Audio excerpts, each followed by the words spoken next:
I've always found Islamic sermons kind of captivating. Oh, yeah. Yeah, they're like, What is it about them? it's like they're these vessels, Yeah.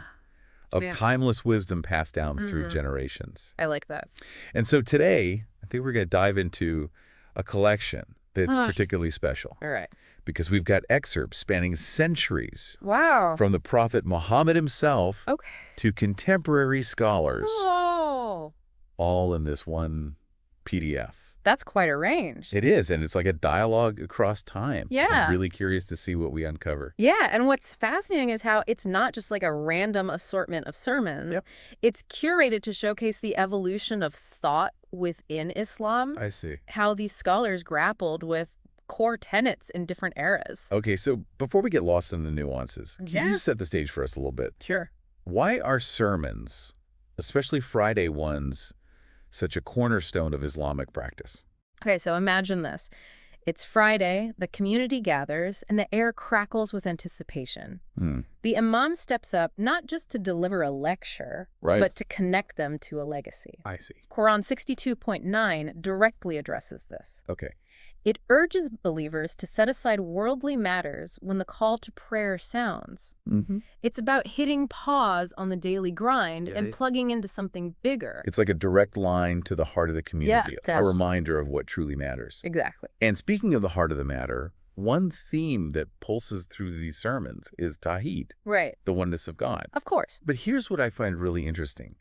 It's not just about saying there is no God but Allah. Right. These sermons dive deep into Right. what that truly means for how we live our lives. Exactly. And you've hit on something that's really crucial. Okay. One sermon uses this incredible metaphor, Okay. comparing the universe to a perfectly balanced ecosystem. Just as the planets are held in orbit by unseen forces, human society is meant to function harmoniously under the guidance of the one God.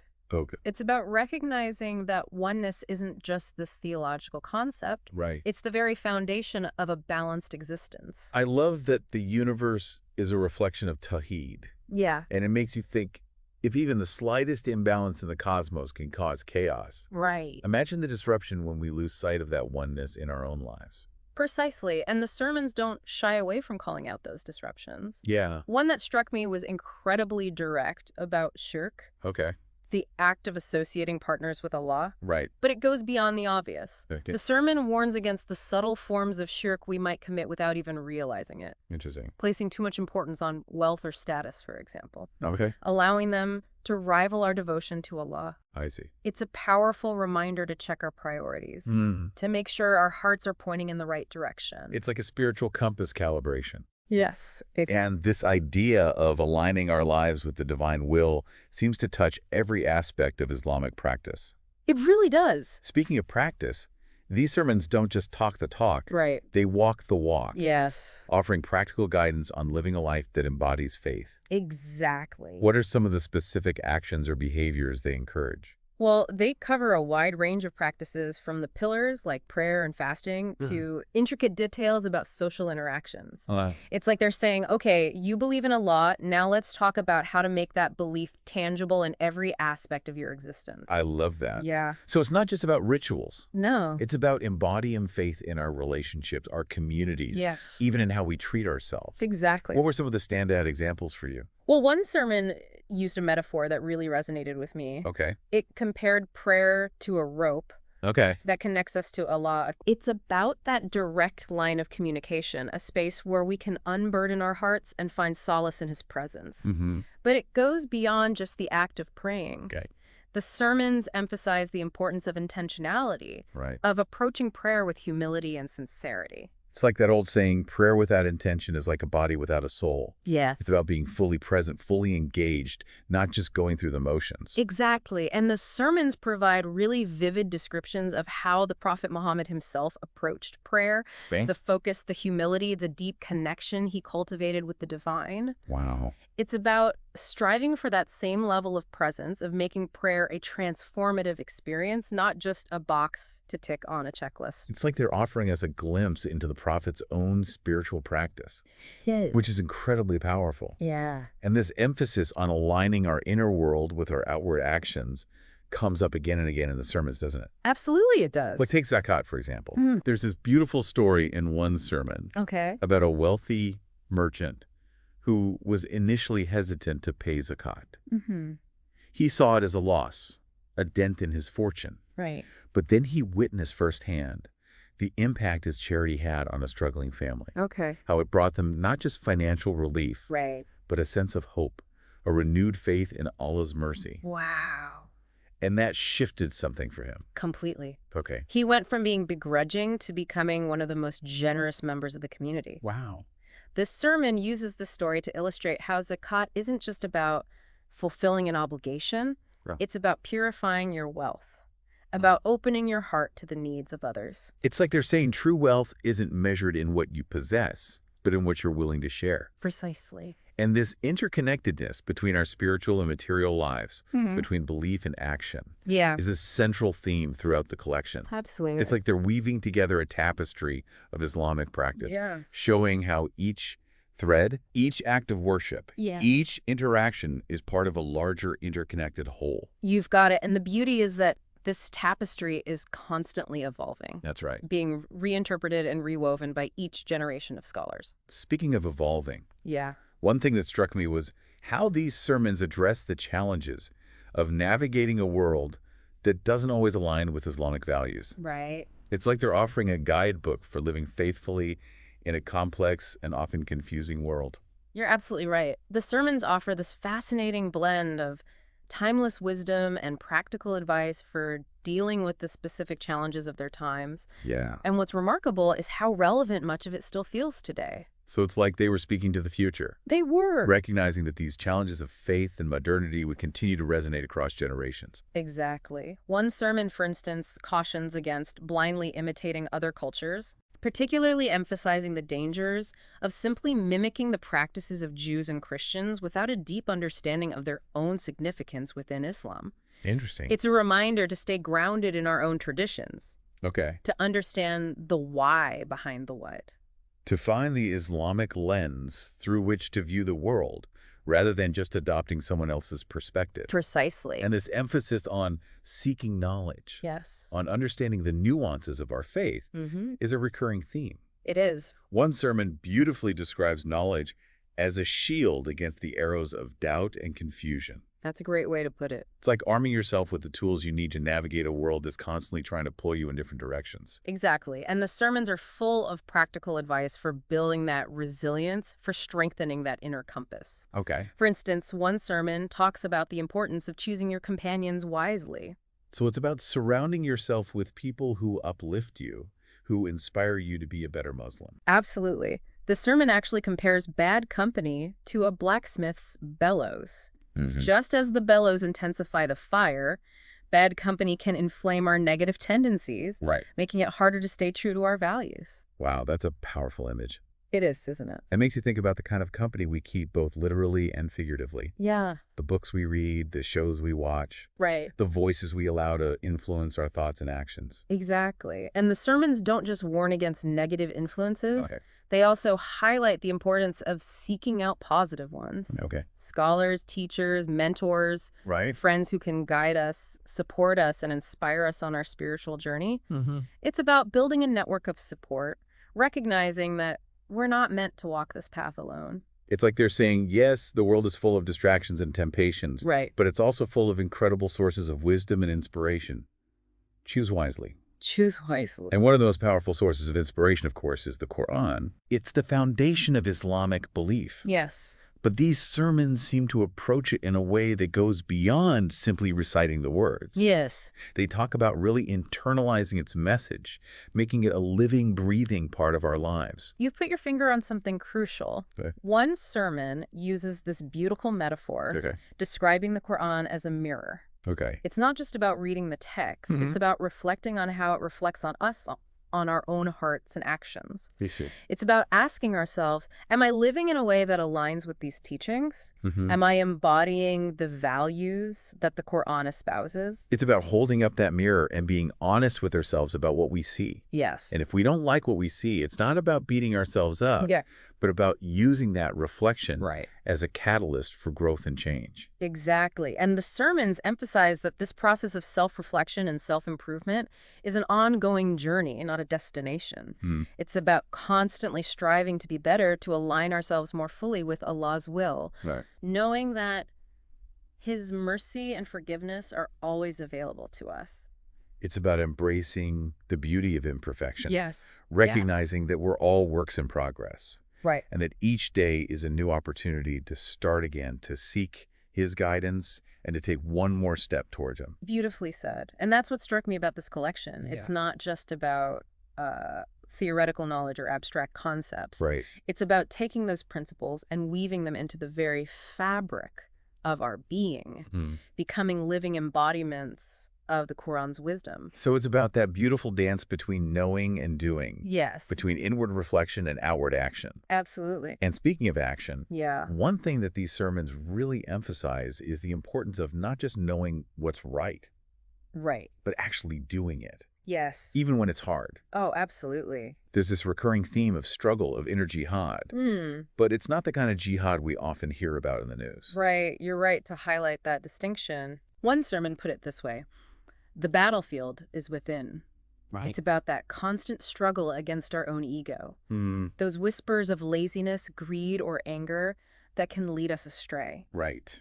The true jihad, according to these sermons, is the one we wage against our own weaknesses. It's like they're saying, look, the world is full of challenges. It is. But the greatest battle you'll ever face is the one within your own heart. Exactly. And winning that battle takes serious courage and resilience. Absolutely. And the sermons acknowledge that it's not easy. Yeah. They're full of stories about prophets and righteous people who faced incredible trials, Right. who stumbled and fell, but who always got back up and kept striving. Right. It's about understanding that this journey is a marathon, not a sprint. And like any good marathon runner, we need the right fuel to keep us going. We do.